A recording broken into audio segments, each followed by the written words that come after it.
Bueno muchachos, ¿cómo andan? Bueno, vamos a ver hoy inductores reales para Electrotecnia 2, quinto año, Colegio Salesiano de Funes.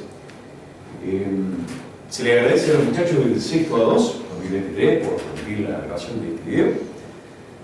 Bueno, dentro de la unidad 2, que es inductor en campo magnético, estamos viendo los inductores ideales, pero ahora vamos a compararlo con el inductor real. No lo vamos a analizar completamente, solo una parte. Lo que vamos a ver es que el inductor, que hasta ahora considerábamos que tiene una resistencia nula, o sea, consideramos que era todo autoinducción y no había resistencia, sin embargo, los resistores tienen una resistencia. El que vamos a usar nosotros es un resistor con una resistencia muy baja, pero, por ejemplo, en un transformador o en un autotransformador o en un balasto, la resistencia es alta porque tiene muchas vueltas y el cable es más finito. A veces hay que tenerlo en cuenta. También hay otros fenómenos que requieren analizar la resistencia que sea baja. Y ahí pasamos al inductor real. Este es un análisis que vamos a hacer ahora. En realidad es más profundo todavía. Porque tanto la resistencia como el coeficiente de autoinducción del inductor van a depender también de la frecuencia. No vamos a hacer ese análisis, pero es cierto que varían en función de la frecuencia. Además, encima, a frecuencias muy altas, no solo en cada anillo paralelo, en cada vuelta, cada espiga paralela se genera una pequeña capacidad, sino que además el núcleo ferromagnético también se comporta distinto cuando la frecuencia es demasiado alta. Así que hay un montón de consideraciones a tener en cuenta. Nosotros acá vamos a analizar solo una, que es que el inductor, además de tener un coeficiente de conducción, tiene una resistencia, y eso es lo que vamos a ver. Para nosotros en este ejemplo tenemos un inductorcito que se lo voy a mostrar en un ratito, que tiene 14 vueltas, le hemos medido con el calibre, el diámetro del núcleo de ferrita, que es de 5,85 milímetros, el diámetro del cobre, también se lo medimos con el calibre, que es de 1,2 milímetros. El diámetro del cobre está un poquito alterado el dato porque además del cobre tiene un esmalte que lo recubre, pero lo consideramos despreciable. Luego tenemos la longitud, y acá viene lo importante del análisis que vamos a hacer ahora. Tenemos una longitud del núcleo que son 27,7 milímetros, que es de punta a punta el núcleo.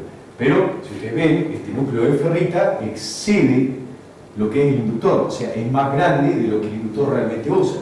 Así que la longitud útil, le vamos a poner la longitud de la ferrita útil, son 20,8 medido de calibre entre punta y punta del inductor. Una última cosita que les digo, la permeabilidad relativa es 40. Y algunos dicen, pero ferrita, una permeabilidad relativa tan baja, sí, las permeabilidades relativas más altas. Pero esta es una ferrita no de manganeso zinc, sino que es de níquel zinc.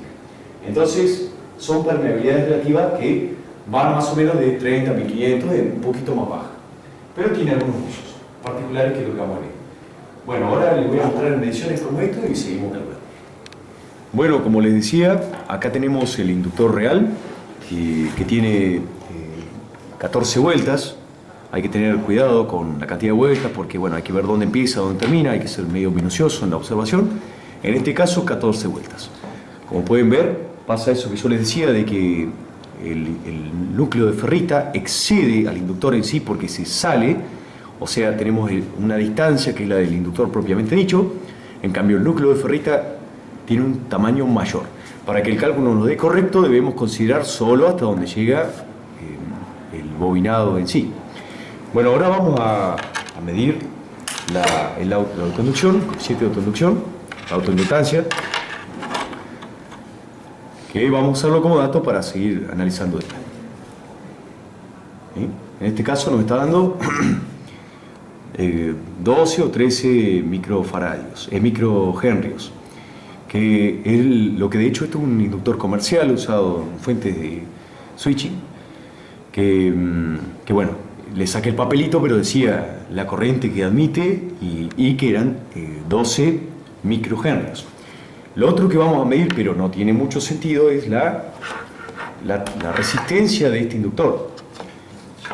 Lo que ocurre igual es que este dato no nos va a servir de mucho porque, como vamos a ver en los cálculos, la resistencia que tiene esto es muy baja, ya que la sección del cobre es muy ancha y el largo, la longitud, que también la vamos a calcular, es relativamente corto, entonces la resistencia es muy baja y este no es un instrumento apto para medir resistencia tan baja. No es un ohmómetro de precisión. Entonces nos va a dar un valor, pero nos va a servir solo de referencia, no va a ser útil en realidad. Que en este caso nos está dando una resistencia de 0,2 ohm. Bueno muchachos, ahora lo que vamos a hacer para poder calcular el coeficiente de conducción y la resistencia es necesitamos el área o la sección del cable y el área del núcleo. Así que bueno, saben que es un área circular y por radio cuadrado, ya saben, de segundo año. Entonces, geometría básica. Entonces tenemos que el área y bueno, por el diámetro nos vamos a radio dividido 2 al cuadrado, ¿no? Entonces el área de la ferrita, el núcleo, y por 5,85 10 a menos 3, o sea, milímetro, dividido 2 al cuadrado. ¿Cuánto nos estaría dando eso? A ver. Sería y por 5,85 exponencial menos 3 cerramos paréntesis al cuadrado, dividido 2, cerramos paréntesis al cuadrado. Y esto nos dio redondeado un área de 26,9 milímetros cuadrados, por lo que es lo mismo por 10 a menos 6. Vamos con el del cobre. La sección del cobre es pi por el diámetro del cobre, 1,2 milímetros. 1,2 por 10 a menos 3 metros, dividido 2 al cuadrado. El área del cobre entonces está dando 1,2 exponencial menos 3 dividido 2 al cuadrado. 1,13 milímetros cuadrados. A mí es importante mencionárselos que si ustedes observan, el área, la sección de cobre es bastante ancha, o sea que me está ampliando lo que es el inductor en sí. O sea, no es algo finito alrededor de algo grande, así como en un transformador, sino que el cobre es suficientemente grande como para ser significativo respecto al núcleo electrónico. Lo que nos falta ahora es saber la longitud del cobre para poder calcular la resistencia. Ya tenemos el área, la resistividad la conocemos, lo voy a dar igual ahora. Entonces, bueno, ¿cómo sacamos la longitud? Esto ya por ahí no es tan fácil, porque esto está todo enrolladito. Bueno, el perímetro de una circunferencia es 2 pi por radio en la circunferencia. Y acá tenemos tantas circunferencias como vueltas, es decir, 14 circunferencias. Entonces, en la longitud total no estamos considerando la conexión hacia afuera, sino todo lo enrollado, es decir, el solenoide. Entonces nos quedaría que la longitud del cobre son 14 vueltas por 2pi por el radio, que va a ser el radio, fíjense que lo vamos a tomar como el radio del núcleo, aunque no es el radio del núcleo porque se sobresale por arriba bastante. Pero bueno, lo vamos a tomar como una aproximación el radio del núcleo. Es decir, 5,85 milímetros dividido 2, porque este es el diámetro. Entonces, ¿cómo nos queda? Bueno, 14 por 2pi, vamos, 14 por 2 por pi por 5,85 exponencial menos 3 milímetros dividido 2. Eso está dando 38,9 centímetros. Finalmente vamos terminando el análisis que estamos haciendo, vamos a obtener ahora el coeficiente de producción y la resistencia y lo vamos a comparar con lo que hemos medido. Y lo vamos a analizar. Bueno, el coeficiente de producción en este caso nos quedaría 14 vueltas por la probabilidad relativa que es 40 por 4pi por 10 a menos 7 por el inverso de por metro, ya lo saben, por el área del núcleo, que son 26,9 milímetros cuadrados. Todo esto dividido en la longitud también del núcleo, longitud útil del núcleo, 20,80 milímetros. Bueno, coeficiente de autoinducción sería 14 al cuadrado por 40 por 4 por pi